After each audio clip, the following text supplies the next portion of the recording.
कहानी की शुरुआत होती है एक भयानक रात में, जहां जंगल के बीच एक व्यक्ति भाग रहा है। उसका नाम बेन टैलबोट अमन है, जो अचानक किसी डरावने जीव के हमले का शिकार हो जाता है। उसकी मौत रहस्यमयी होती है, लेकिन गांव वालों को शक होता है कि ये किसी जंगली जानवर या फिर भेड़िया आदमी वर्वुल्फ का काम हो सकता है। ग्वेन, जो बेन की मंगेतर है, अपने मंगेतर की मौत की सच्चाई जानने के लिए और लॉरेंस टैलबोटन से मदद मांगती है। लॉरेंस, जो अपने परिवार से सालों से दूर था, अपने बचपन के भूतिया घर ब्लैकमोर एस्टेट्स लौटता है। लेकिन जैसे जैसे वह इस रहस्य की गहराई में उतरता है, उसे पता चलता है कि उसकी खुद की विरासत एक खौफनाक सच से जुड़ी हुई है। फिल्म के दूसरे भाग की शुरुआत होती है लॉरेंस टैलबोटस के ब्लैकमोर एस्टेट्स लौटने से।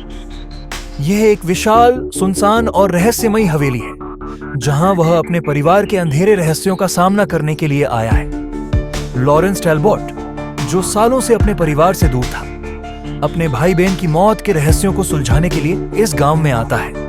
यह उसकी घर वापसी है, और वह जिस घर में बड़ा हुआ था, वही घर अब उसे डर और रहस्य से भरपूर लगता है। जब वह अपनी वापसी करता है, तो उसे अपनी पुरानी यादें और पारिवारिक इतिहास याद आते हैं। लॉरेंस के पिता sir John Talbot, Anthony Hopkins, जो अब बहुत ही अजीब और संजीदा व्यक्ति बन चुके हैं, उसे बड़े आराम से स्वीकार नहीं करते। उनका व्यवहार बहुत कठोर और रहस्यमय होता है। वह अपने बेटे को इस अजीब सी स्थिति से बाहर निकलने की सलाह देते हैं, लेकिन लॉरेंस यह जानने का तय करता है कि क्या वाकई उसके भाई की मौत एक भेड़िया आदमी के हमले का परिणाम थी। ग्वेन कॉनलिफ, एमिली ब्लंट, जो बेन की मंगेतर थी, लॉरेंस से मुलाकात करती है। वह भी अपनी मंगेतर की मौत के रहस्य को जानने के लिए बहुत परेशान है, और अब उसे उम्मीद है कि लॉरेंस कुछ हल निकाल सकेगा। वह उसे बताती है कि वह बेन की मौत के बाद और भी अजीब घटनाओं का सामना कर चुकी है, जैसे गांव वालों का डर और रात के अंधेरे में किसी भूतिया शिकार की अफवाहें। ग्वेन और लॉरेंस एक साथ मिलकर इन घटनाओं के पीछे के रहस्यों का पता लगाने की कोशिश करते हैं। इसके बाद वे जंगल में एक भयानक और रहस्यमयी घटना का सामना करते हैं। जंगल में घूमे हुए लॉरेंस और ग्वेन को अचानक भेड़िया आदमी वोस के हमले का सामना होता है। यह हमला बहुत ही खौफनाक और खून खराबे से भरा हुआ होता है। लॉरेंस, जो अब समझ चुका है कि इस रहस्यमयी हमले के पीछे कुछ बड़ा रहस्य है, अपनी जांच जारी रखता है। वह आध्यात्मिक डॉक्टरों नर्स से मिलने जाता है और जानने की कोशिश करता है कि आखिरकार भेड़िया आदमी का असली रूप क्या है और यह किस प्रकार काम करता है।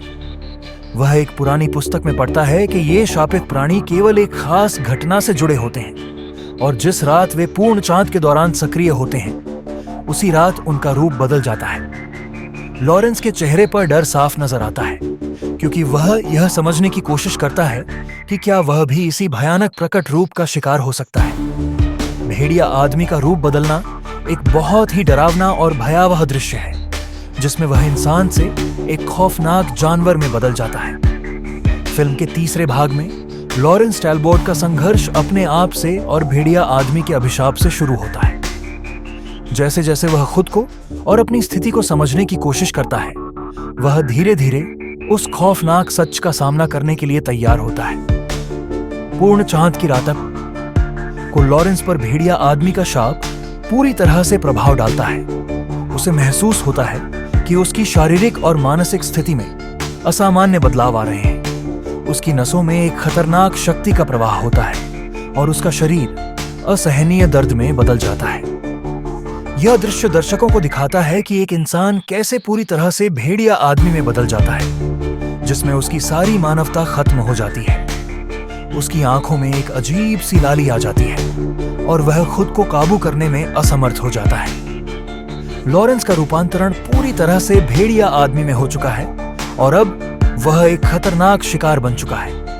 वह बिना किसी नियंत्रण के गांव में लोगों पर हमला करना शुरू कर देता है। फिल्म में इस दौरान एक भयानक दृश्य दिखाया जाता है, जिसमें भेड़िया आदमी लॉरेंस पूरे गांव में दौड़ता है और लोगों पर हमला करता है। खून और लाशों का मंजर हर जगह फैला होता है। इस पूरे समय में लॉरेंस खुद को इस रूप से छुटकारा दिलाने के लिए संघर्ष करता है, लेकिन वह पूरी तरह से अपने अंदर के भेड़िया आदमी से जकड़ा हुआ होता है। फिल्म में एक बड़ा मोड़ आता है जब यह खुलासा होता है कि आंसर जॉन टैलबोट थ्रोन एंथनी हॉपकिंस भी भेड़िया आदमी के अभिशाप से ग्रस्त है। लॉरेंस को पता चलता है कि उसके पिता ने उसे बचपन से ही इस शाप से बचने के लिए झूठ बोला था। दरअसल सर जॉन खुद एक भेड़िया आदमी है और वही उसके बेटे लॉरेंस को इस अभिशाप से ग्रस्त कर चुका है। सर जॉन का विश्वास था कि वह अपनी पूरी जिंदगी को इस भेड़िया आदमी के रूप में जीने में सफल हो चुका है और उसने अपने बेटे को भी उसी राह पर डाला। वह जानता था कि पूर्ण चांद की रात में उसकी असली प्रकृति उभर कर सामने आती है, लेकिन वह चाहता था कि उसका बेटा उसका अनुसरण करे। ग्वेन, एमिली ब्लंट का इस कहानी में एक महत्वपूर्ण स्थान है। वह न केवल लॉरेंस की मदद करने की कोशिश करती है, बल्कि उसका समर्थन करती है जब वह अपनी खोई हुई मानवता को वापस पाने की कोशिश करता है। ग्वेन लॉरेंस को बचाने के लिए अपने जीवन को जोखिम में डालती है। वह उसे बताती है कि वह इस अंधेरे रास्ते पर न चले और अपनी मानवता वापस पाए। ग्वेन का संघर्ष उस खौफ के साथ होता है जिसे लॉरेंस ने भेड़िया आदमी बनने के बाद उत्पन्न किया है। वह जानती है कि लॉरेंस में अब भी अच्छाई है, लेकिन वह यह भी जानती है कि उसे इस भेड़िया आदमी के रूप से लड़ना होगा।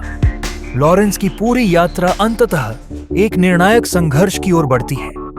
फिल्म के क्लाइमेक्स में लॉरेंस अपने पिता सर जॉन के खिलाफ खड़ा होता है। यह एक खौफनाक संघर्ष होता है जिसमें दोनों भेड़िया आदमी की तरह एक दूसरे से लड़ते हैं। इस अंतिम संघर्ष में लॉरेंस खुद को पूरी तरह से शापित रूप से मुक्त करता है और अपने पिता को भी समाप्त करता है। फिल्म हमें यह दिखाती है कि एक व्यक्ति अपने अंधेरे पक्ष से बाहर निकलकर अपनी सही पहचान को फिर से हासिल कर सकता है, लेकिन इस प्रक्रिया में उसे कई बलिदान और संघर्षों का सामना करना पड़ता है। ग्वेन के पास लौटने के बाद लॉरेंस की अंत में मृत्यु होती है, लेकिन वह अपने पिता और भेड़िया आदमी के अभिशाप से मुक्ति प्राप्त करता है। यह एक त्रासदी है जिसमें मानवता की खोज के साथ साथ भूतियां और शापित शक्तियों का सामना भी होता है। द वुल्फमैन एक गहरी मनोवैज्ञानिक और शारीरिक यात्रा है जो यह दिखाती है कि एक व्यक्ति अपनी वास्तविकता और अपने परिवार के अंधेरे रहस्यों का सामना करके अपने जीवन को नया रूप दे सकता है।